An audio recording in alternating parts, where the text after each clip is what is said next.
Bonjour et bienvenue sur Médian TV. Le roi Mohamed VI a présidé hier à Rabat un conseil des ministres marqué par l'adoption de deux projets de loi cadres, celui portant sur le système national de santé ainsi que celui sur la charte de l'investissement.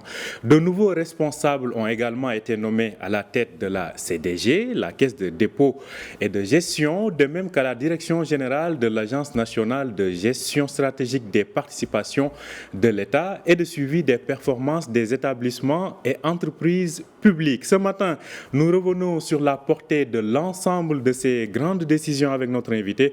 Il s'agit d'Abdel Latif Komat, il est doyen de la faculté des sciences juridiques, économiques et sociales de Casablanca. Aïn Chok, bienvenue à vous, professeur.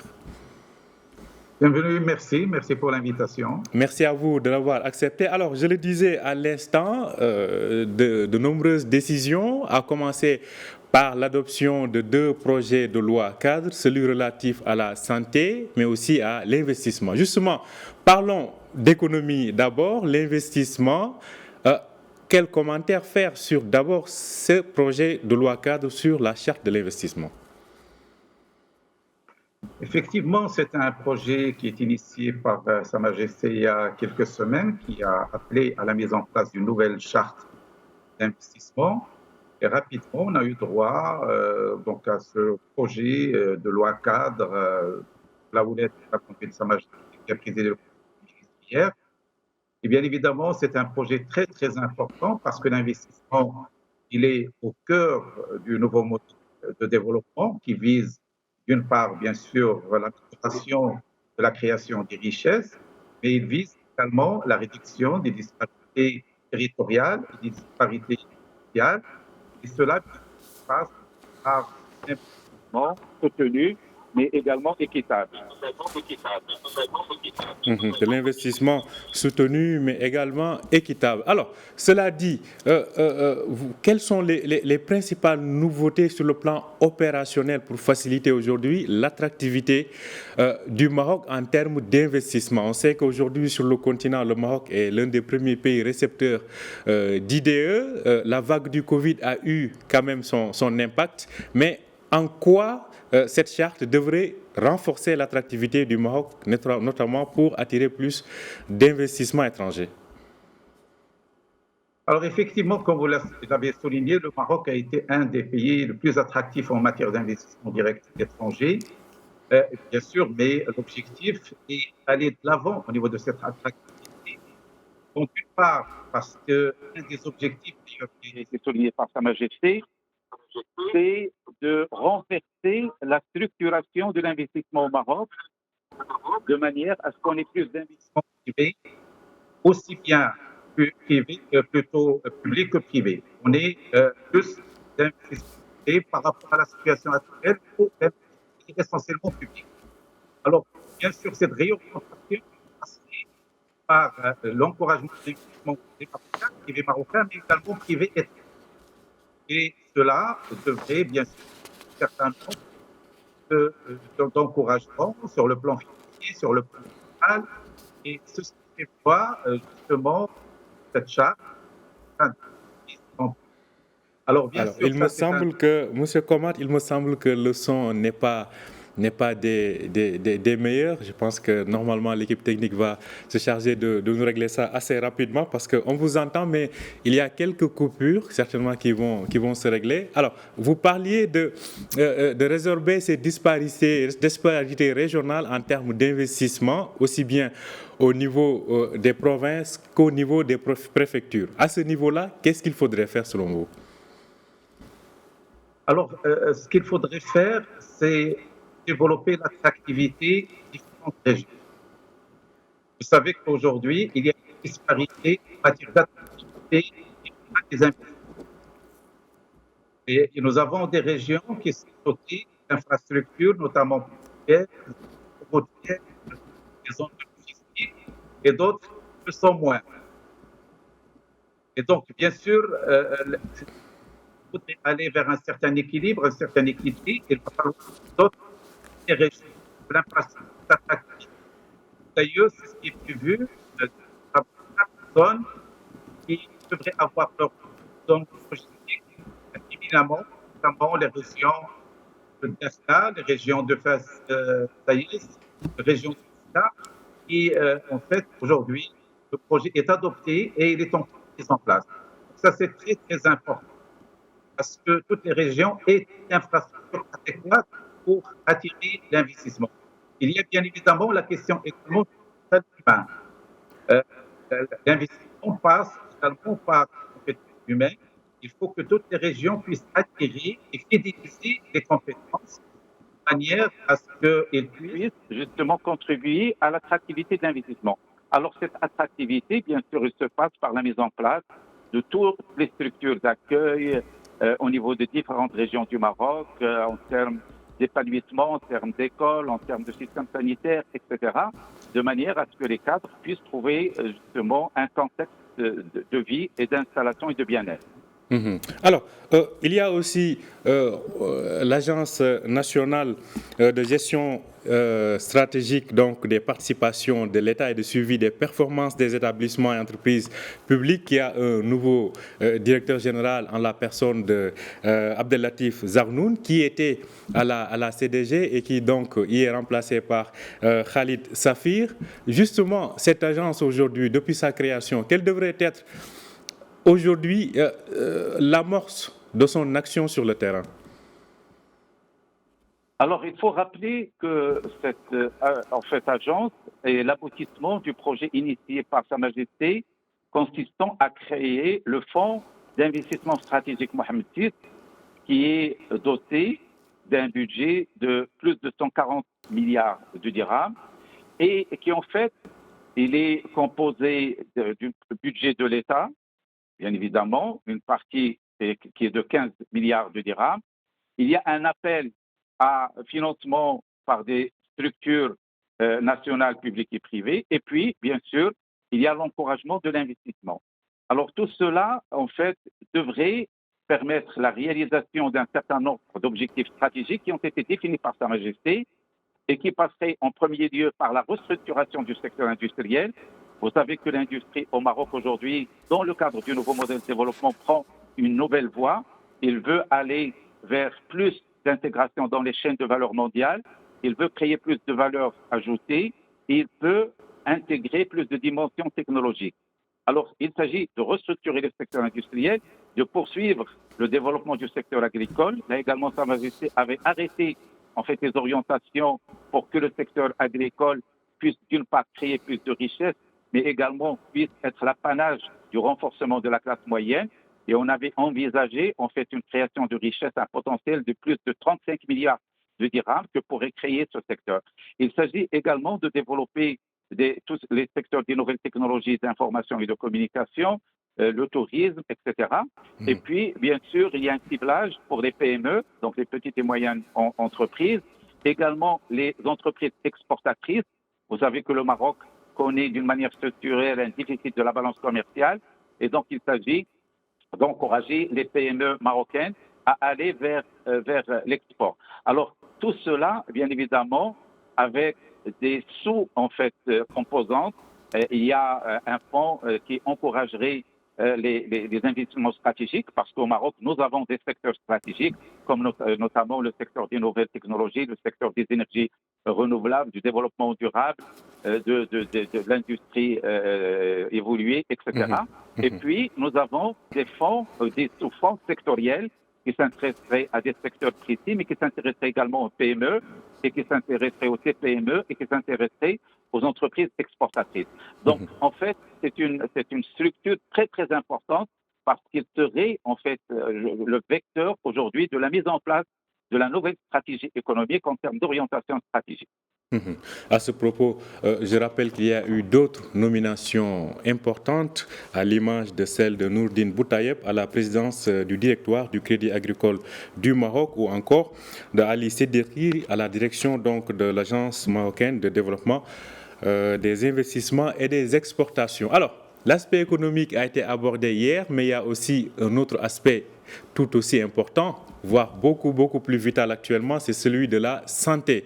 À ce propos, le projet de loi cadre aussi a été adopté. En quoi consiste-t-il et vraiment, pourra-t-il réellement permettre de mettre le cap sur la mise à niveau du système sanitaire aujourd'hui face à tous ces défis liés au Covid et à ces épidémies qui apparaissent de temps en temps? Mais aussi sans oublier, bien sûr, la protection sociale. C'est un projet qui vient justement pour parachever la structuration du projet initié par Sa Majesté consistant en la généralisation de la couverture sociale et dans un premier temps la couverture médicale. Donc vous savez que depuis maintenant 1 année et demie, nous avons commencé à intégrer pratiquement les 22 millions de personnes ciblées et pratiquement nous sommes à la fin de l'opération qui devrait parachever l'inscription de tout ce qui est profession libérale, etc., de manière à ce qu'au courant de cette année, le projet soit ficelé en termes d'intégration de toutes les populations cibles. Bien évidemment, l'autre composante, c'est toute la structuration qui devrait accompagner ce projet de généralisation de la couverture médicale, à savoir, bien évidemment, en premier lieu, et donc ça a été précisé au niveau de ce projet de ce loi cadre, c'est la gouvernance. La gouvernance avec ses différentes composantes. Bien sûr, il y a la gouvernance stratégique, parce que Sa Majesté a appelé à la mise en place d'une haute autorité sanitaire qui devrait veiller sur justement les grandes orientations stratégiques, mais également des décisions sur un plan organisationnel, aussi bien au niveau central qu'au niveau régional. Il s'agit d'une révision un peu des missions et des fonctions de l'administration centrale et d'aller progressivement vers des projets nationaux régionaux. Vous savez que le Maroc est en plein dans un projet de régionalisation avancé et la santé, bien sûr, n'est pas au manque. Il devrait justement aller dans le sens de la régionalisation avancée et donc il faudrait qu'il y ait une réorganisation territoriale de la santé et ce que prévoit donc le loi cadre. Mais également, en fait, il y a une dimension fondamentale, c'est la dimension ressources humaines. Vous savez que le secteur souffre d'un manque en matière de ressources humaines et donc ce qui est prévu, c'est de développer tout un système, tout d'abord de motivation, de capital humain sanitaire existant, mais également de réduire le manque, parce qu'il y a un manque. Donc, on sait qu'au Maroc, nous sommes pratiquement à un tiers de ce qu'on devrait avoir comme compétences sur le plan médical, mais également, bien sûr, revoir, et ça y est, le projet est entamé, tout le système de formation dans le domaine de la santé et d'aller dans ce qui a été initié depuis quelques temps, c'est d'acquérir des compétences étrangères au niveau médical, mais également d'encourager les cadres sanitaires marocains résidant à l'étranger pour qu'ils puissent justement venir s'épanouir dans leur pays. Et là, bien sûr, il y a tout un système d'encouragement qui devrait être mis en place. Alors, la troisième composante fondamentale, c'est la mise à niveau de l'infrastructure sanitaire. Là également, il y a tout un travail aujourd'hui de mise à niveau sur un plan d'infrastructure, au niveau de la gouvernance, au niveau de la digitalisation. Donc, tout cela, en fait, si on arrive à le réaliser, devrait permettre d'avoir une structure, je dirais, complète, avec toutes les dimensions. Bien sûr, il y a aujourd'hui pratiquement le recensement et l'intégration de toute la population concernée, mais tout ce qui va avec en termes d'infrastructure, de formation, de gouvernance et de digitalisation. Alors, il y a aussi un autre aspect important par rapport à ces projets et à ces lois qui sont décidées, c'est la phase opérationnelle. On sait que le circuit législatif est à suivre, il faudrait passer par le Parlement. Alors, l'objectif là, c'est d'aller vite. Selon vous, aujourd'hui, quels sont les délais raisonnables pour aller vite et concrétiser ces grands projets?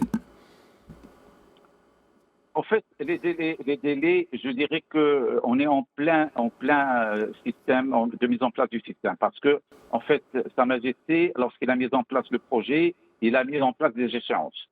Alors, la couverture médicale, c'est l'échéance 2022 au niveau, au moins, de l'intégration de la population concernée et, bien sûr, d'accélérer le processus d'accompagnement. C'est ce que nous sommes en train de faire.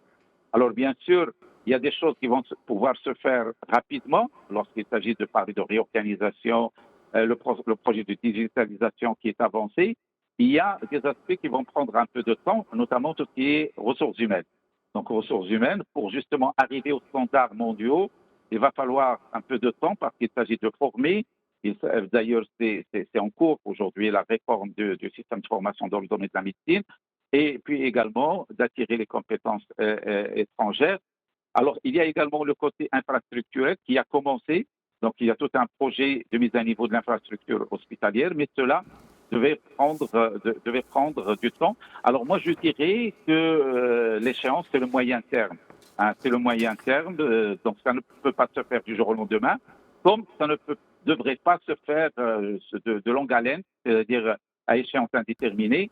Moi, je crois que dans les 3-4 prochaines années, on va pouvoir commencer à sentir un peu l'impact de toute cette révolution que connaît le domaine de la santé dans notre pays. Alors, une dernière question assez globale. Vu toutes les tensions qui rythment la géopolitique mondiale aujourd'hui, comment voyez-vous la capacité économique et opérationnelle des États à mener certains de leurs grands chantiers? Alors, en fait, nous sommes dans un monde en plein mouvance. Parce que, comme vous l'avez dit, il y a plusieurs facteurs aujourd'hui qui perturbent un fonctionnement normal du système économique international. On le voit avec les prix du pétrole, on l'a vu avec la parité des devises. Rien qu'hier, on a vu que le dollar aujourd'hui pratiquement est équivalent à l'euro, chose qui ne s'est pas passée depuis 20 ans, et cela a un impact sur les exportations, sur les importations, sur l'orientation de l'investissement. On a vu que, par exemple, l'inflation a atteint 9,1% aux États-Unis. Donc, je dirais que aujourd'hui, en fait, il y a deux dimensions. Il y a une dimension court-termiste qui consiste à faire face aux échéances très court terme, notamment en termes d'inflation, en termes d'action pour justement agir sur le pouvoir d'achat des populations qui sont très, je dirais aujourd'hui, en attente de mesures concrètes au niveau mondial. Et puis, il y a sur le moyen et long terme, ce sont des restructurations des économies au niveau mondial. On voit aujourd'hui l'impact de l'énergie, on voit la question du développement durable, on voit un peu les échanges au niveau international. Et donc, tout cela pousse les pays aujourd'hui à revoir les alliances, à revoir les stratégies. Et je crois que certainement, ce que nous sommes en train de vivre va avoir un impact sur le long terme en termes stratégiques. Et fort heureusement, le Maroc aujourd'hui est en position, je dirais, sur un plan géostratégique, qui lui permet justement de se hisser à un niveau d'interlocuteur de taille au niveau de cette géostratégie, parce qu'il est aujourd'hui à la porte de l'Europe, il est en bonne relation avec les grandes puissances, avec la Chine, avec la Russie, avec les États-Unis, etc. Et puis, c'est la porte ouverte vers l'Afrique. Moi, je crois qu'il y a un certain nombre d'éléments qui nous permettent, et puis avec ces projets initiés par Sa Majesté, que même en période de crise, il n'a jamais cessé de réfléchir à long terme. Donc, en période de crise, des grands projets structurants ont été lancés. Et ça, je crois que c'est de bon augure pour notre pays. Ce qui donc conduira certainement à une souveraineté économique beaucoup plus conséquente. Merci à vous, Abdelatif Komad. Je rappelle que vous êtes le doyen de la faculté des sciences juridiques, sociales et économiques de la faculté, donc Casa Ain Choc. Merci d'avoir été avec nous ce matin sur Médien TV. Merci à vous, merci pour l'invitation. Merci à vous aussi de nous avoir suivis. Je rappelle que vous pouvez retrouver cet entretien sur notre site www.mediennews.com. Bonne journée et bonne suite de programme sur Médien TV.